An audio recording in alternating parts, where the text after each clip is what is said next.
ارے یہ کیا ہے یار، تماشا ہے. جس ماں باپ نے دعائیں مانگ مانگ کر اور تڑپ تڑپ کر اور تکلیف اٹھا اٹھا کر تم کو پالا، اور تم اپنی تھوڑی سی خواہش پوری کرنے کے لیے ماں باپ کو قتل کرو گے. تمہارے گھر میں چھوٹے بہن بھائی تو ہوں گے، 6 مہینے کے، 7 مہینے کے، سال کے، تو آپ بولو گے ہاں. ارے دیکھو تمہارے ماں باپ کو ان کو پالنے میں کیا حال ہے، تم 1 گھنٹہ اپنے چھوٹے بھائی بہن کو نہیں سنبھال سکتے ہو. اسی طرح ایک وقت تھا تم بھی چھوٹے تھے، 3 ماہ 4 ماہ 5 ماہ سال 15 مہینے کی تمہاری بھی عمریں تھی، 2 سال کی تمہاری بھی عمر تھی. تم بھی اسی طرح ماں باپ کو ستاتے تھے، اسی طرح تم گھر میں کھڑے کھڑے پیشاب کر دیا کرتے تھے، اسی طرح تم بھی کھانے پینے کی چیزوں کو الٹ پلٹ کر کے پھینک دیا کرتے تھے، اسی طرح تم بھی رات میں 3 دفعہ اٹھ کر اپنی ماں کو جگایا کرتے تھے، اسی طرح تم بھی بیمار ہوتے تھے، اسی طرح چیخو پکار کرتے تھے. تمہارے پیٹ میں درد ہوتا تھا، تم بول نہیں سکتے تھے. تمہارے منہ میں درد تھا، تم بول نہیں سکتے تھے. تمہارے سر میں درد تھا، تم بول نہیں سکتے تھے. تمہارے پاؤں میں تکلیف تھی، تم بول نہیں سکتے تھے. تمہیں سردی لگتی تھی، تم بول نہیں سکتے تھے. تمہیں گرمی ہوتی تھی، تم بول نہیں سکتے تھے. تمہیں بھوک لگتی تھی، تم بول نہیں سکتے تھے. مگر تمہارے ماں باپ جب تم بول نہیں سکتے تھے تب بھی تمہاری بولی سمجھتے تھے.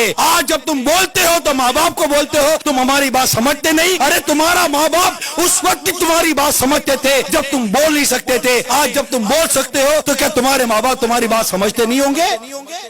سمجھتے ہیں. ارے تم نہیں سمجھتے تمہارے ماں باپ تمہارے بارے میں کیا بھلا چاہتے ہیں. ارے اس ماں نے پیسہ روک کر کیا برا کیا تھا. اپنے ماں باپ کی قدر کرنا سیکھو، اپنے ماں باپ کا ادب اور احترام کرنا سیکھو.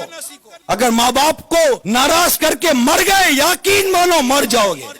ماں باپ کو ستانے کی ایسی سزا ہے، کتابوں میں لکھا ہے کہ کئی گناہ جن کی سزا اللہ تعالیٰ قیامت کے دن کے لیے اٹھا رکھتا ہے، مگر ماں باپ کو ستانے کی سزا، ماں باپ کو ناراض کرنے کی سزا ایسی ہے کہ اللہ تعالیٰ آخرت میں تو دیتا ہی دیتا ہے، دنیا میں بھی اس کی سزا کے نظارے نظر آتے ہیں. تباہ برباد ہو جاتے ہیں ماں باپ کو ستانے والے.